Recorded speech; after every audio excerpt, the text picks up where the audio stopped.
Po mga kapraps, dito tayo ngayon sa Marilake Highway. So may property po dito na for sale. Ang sukat po ay 15 hectares. Pero yun po ay expandable pa up to 25 hectares. So ito yung mga kapraps. Diretso po yan, papunta na po yan sa, ito na po ay Marilake Highway. So daan na po yan papuntang Marikina. So diretso po yan mga kapraps. Tapos ito yung dadaanan natin papasok doon sa property na i-offer ko sa inyo ngayon. Ito mga kapraps, kakasadahin talaga to. So papunta po yan sa property.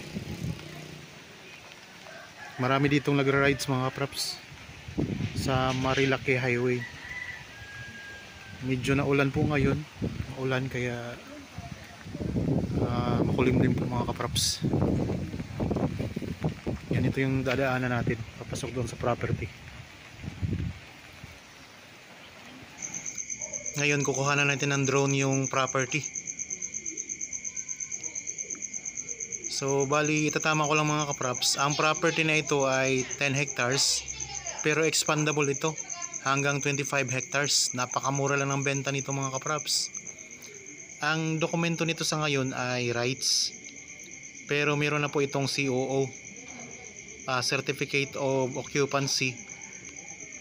Kaya legit po ang nagbebenta nito mga kapraps. Yan, ayan po ang aerial footage ng property. Meron itong falls sa loob ng property, kaso lang po hindi natin tanaw, gawa ng natakpan po siya ng mga dahon ng puno. So malawak po ito mga kapraps. Tabi lang po ito ng Marilake Highway. Bali may daanan na po ito na ginagawa papasok dito mismo. Yan, ang ganda ng view dito mga kapraps. Yan, ito yung property na ino-offer ko. 10 hectares, expandable nga po hanggang 25 hectares.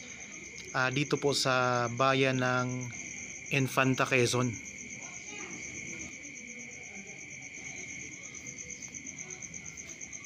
Sa Marilake Highway mga kapraps ito. Tabi. Maraming tanim ng mga punong kahoy. Ayan po ang kalsada mga kapraps, yung highway. May dumadaan na sasakyan.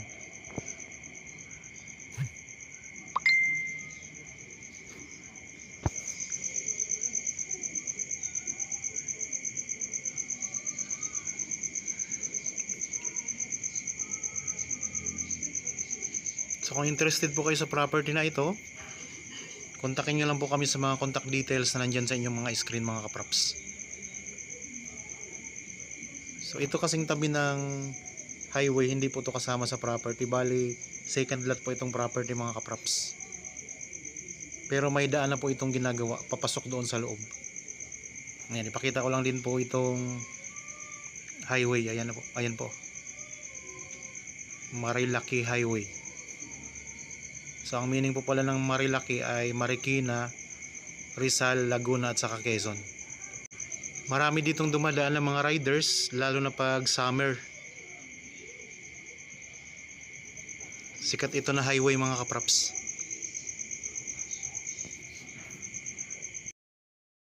Yun, sa gusto pong magkaroon ng property dito sa Infanta, Quezon mga kapraps, specifically sa malapit sa Marilake Highway,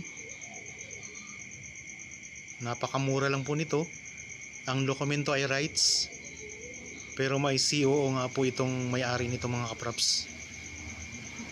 Mayroong Certificate of Occupancy. Dito sa Marilake Highway, itong malapit sa property, pwede tayong dumaan papunta sa Metro Manila, papuntang Marikina. Pwede rin tayong papunta ng Quezon, at pwede rin tayong papuntang Laguna.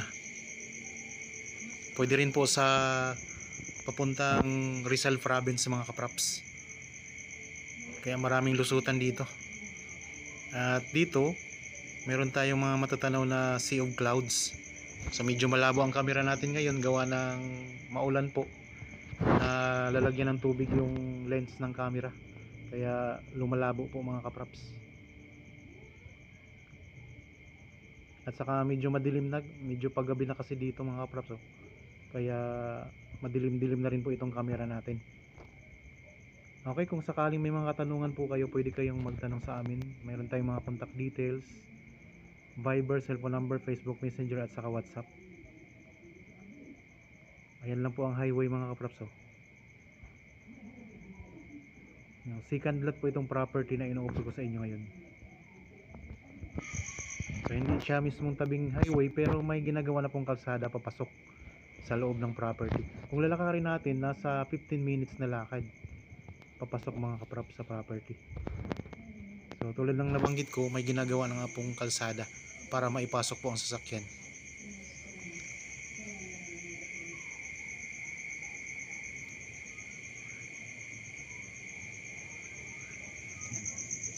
I-drone lang natin itong kalsada mga kapraps.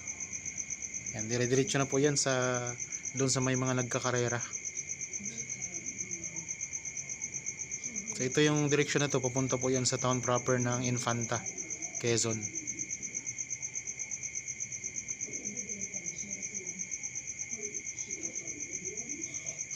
Itaas natin ng konti ang drone. Yan. Marami tayong mga mountain views na matatanaw kasi nasa taas tayo ng bundok. At saka malamig ang klima dito mga kapraps. Tanaw din natin dito ang Sea of Clouds.